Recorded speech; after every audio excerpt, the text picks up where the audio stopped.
জয় রাধে, জয় গোপাল। তো বন্ধুরা, আমি আজকে এই নারকেলটা দিয়ে ভেবেছি কিছু একটা করব।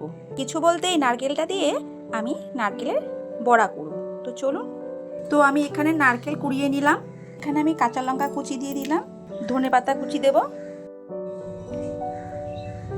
কালো জিরা দিচ্ছি, একটু হলুদ, লবণ দিচ্ছি, স্বাদ অনুযায়ী চিনি দিচ্ছি, বাইন্ড করার জন্য একটু আটা দিচ্ছি। এখানে ময়দা বা বেসন দেওয়া যেতে পারে, তো আমি এখানে আটাই দিলাম। মুচমুচে ভাব হবে বলে তাই আমি একটু চালের গুঁড়ো দিয়ে দিলাম। ভালো করে মাখবো, জল আমি দেব না। সমস্ত কিছু উপকরণ দিয়ে মেখে আমি এবার 10 মিনিটের জন্য ঢেকে রাখলাম। 10 মিনিট পর আমি এবার দেখলাম, তো এর মধ্যে আমি একটু সুজি দিলাম। অনেকে পোস্ত দিতে পারে, আমি সুজি দিলাম এখানটায়। আমার এখানে জল লাগেনি, কারণ জল দিতেও লাগে না।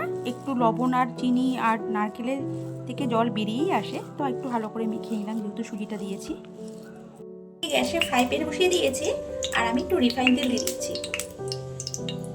তেল গরম হয়ে গেছে, গোল গোল করে বড়ার আকারে শেপ করছি।